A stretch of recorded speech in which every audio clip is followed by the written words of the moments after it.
This is MATHguide.com, and my name is Mark Karadimos.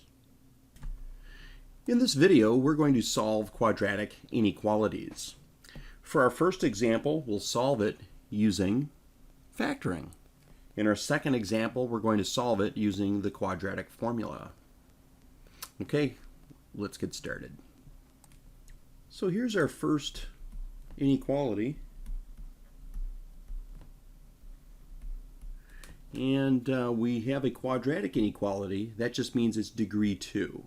Okay, so we have a second degree inequality because it has an inequality there. It's got a greater than or equal to sign. So when we solve this, we're first going to look at the case where the left side is equal to the right side.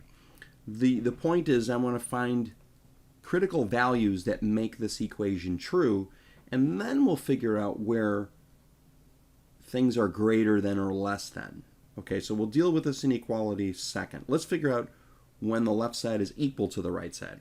Okay, so if you're going to solve a quadratic equation, you've got to get a 0 on one side. So I'm going to move over the 3x by subtracting 3x from both sides. Okay, so if we subtract 3x, we get this new equation. All right, so let's solve this. And I said I was going to solve this problem by factoring, and that's what I'm going to do. So what two numbers multiply to be negative 18?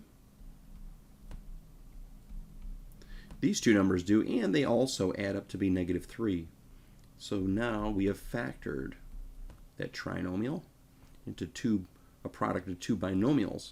So now that we have it factored, we're going to use the multiplication property of 0 that says if you're multiplying two things to get 0, one of those two things, right, either this factor is equal to 0 or this factor is equal to 0. So we solve. We add 6 to both sides. And I'm going to subtract 3 from both sides. All right, now what we just located are the critical values that make this equation true. So if we were to take a number line, and here I've got a number line, and I were to graph these, I'd say, okay, so 0, let's say, is somewhere over there. Let's say negative 3 is over here. 6 is going to be a little bit further to the right. We want to figure out, well, we wanted to figure out where it's equal. There is an equal sign here, so these are two answers. So we've got the equality part done. So what are some solutions to this equation? Well, 6 is one answer.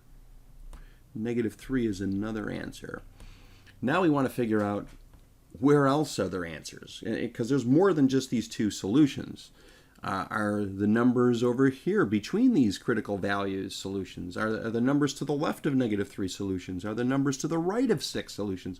Well, the only way to tell is by testing values. Like, let's say we test 0. Let's see, is 0 a solution? If it is, then all the numbers around it are going to be solutions.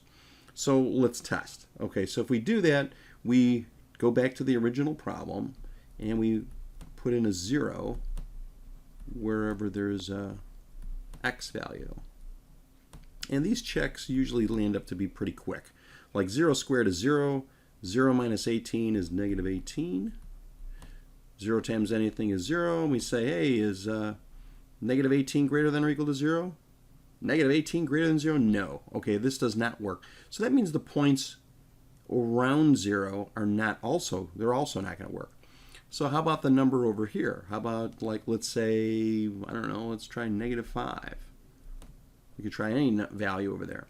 So again, we plop that into our original problem, and we see, I don't know, is this going to work or not?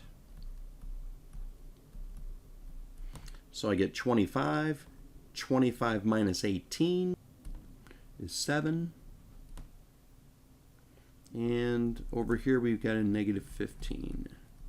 So our positive values greater than or equal to negative 15? Yep, they are. Okay, that means negative 5 is a solution, and that means all the numbers over here are going to be solutions. So we'd say that here are a bunch of solutions that go infinitely to the left of negative 3. Okay, likewise, we could test a value over here, which would be right of 6. Like, let's say we could test 7. I'm going to show the work over here. I'm running out of room down there. So we could try 7.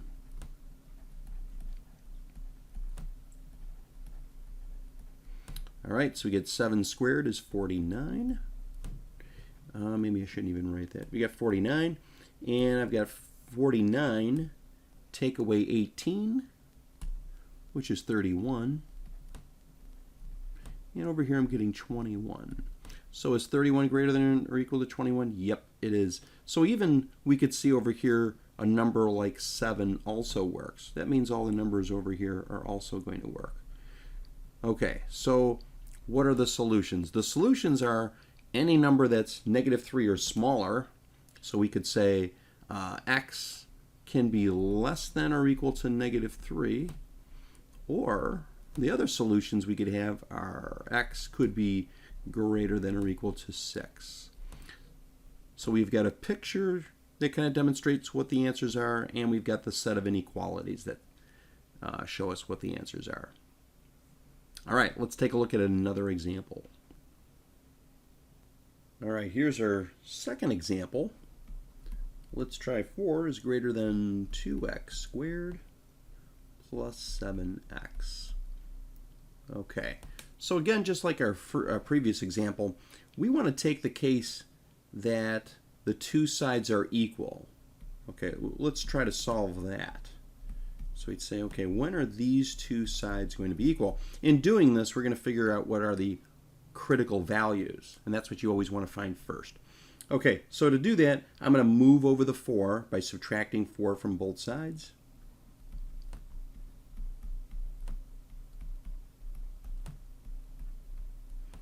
All right. Next, I want to solve this. And in this example, I'm going to use the quadratic formula. It does factor, but some people have a hard time factoring when the leading coefficient is other than 1. So I'm just going to solve this one by using the quadratic formula. Some people love the quadratic formula, so it's a way to do this. So what do? You take the opposite of b plus or minus the square root of the quantity b squared minus 4 times a times c all over 2a.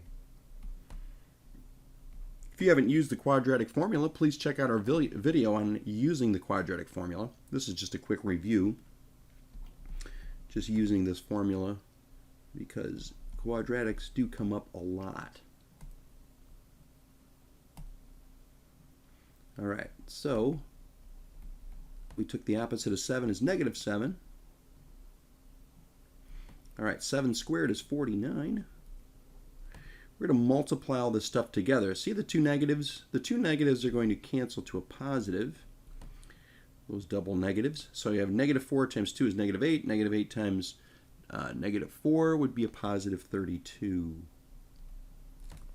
And that's going to be all over 4.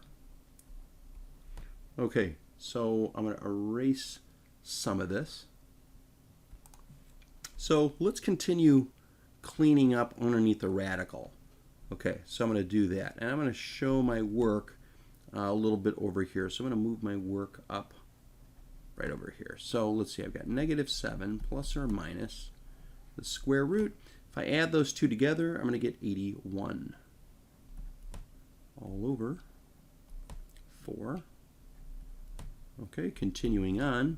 Let's see, -7 plus or minus the square root is 9 all over 4.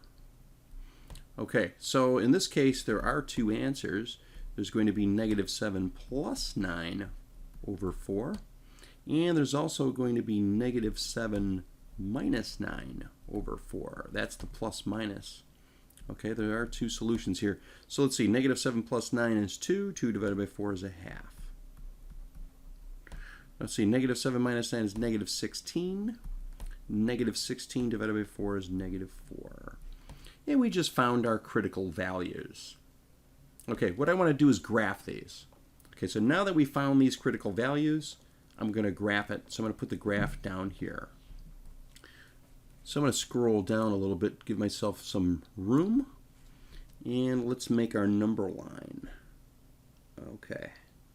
All right, so our number line, since I want to solve this just for x, I'm going to put on the number line -4 and a half. So a half would be not quite 1, but right over here. Okay, so we get a half. So now we do know that there really is no equality in this inequality, right? There's no equation, here. There's no, I should say, an equal sign. It's all inequality. I want to figure out when the left side is larger than the right side. So these aren't answers, it turns out. This half is not really a solution. It's a critical value. And because there's no equal signs for this problem, I'm putting open circle because I still know that these are not solutions. Okay, they're not solutions. All right, but the critical values help you find the solutions. So are the solutions between the critical values, or are they on the outsides of the critical values? Well, I'm going to test points again. Okay, so like for instance, I'm going to put 0 into the original function. So if you put in a 0 on the right side, you're going to replace the x values with 0. And it turns out the whole right side is 0, right? 0 squared is 0. 0 times 2 is 0. 7 times 0 is 0. So I'm adding 0 plus 0. I just get 4 is greater than 0. And that's true. Okay, so when I tested 0, 0 works. That means all the points in between these critical values are going to work. Okay, now I'm not going to check the other places. Like I could check over here at 1 or some greater number. I'll tell you now that values on the right side of a half do not work. Values on the left side of -4 do not work. Okay, I'm not going to show that work. I'll leave that for you, the viewer. Okay, so what's my solution? Well, you could show this solution graphically like I just did, or you could say, you could plug this all into one inequality. You could say the answer is going to be greater than -4. Yep, I'm reading it the other way. So anyway, this is x is greater than -4, but I'm writing things backwards. But x is also less than a half. In other words, these are all the values between a half and -4. And there's your solution. So make sure you go back to MATHguide.com, check out our other text-based lessons, interactive quizzes, and of course our instructional videos. Take care.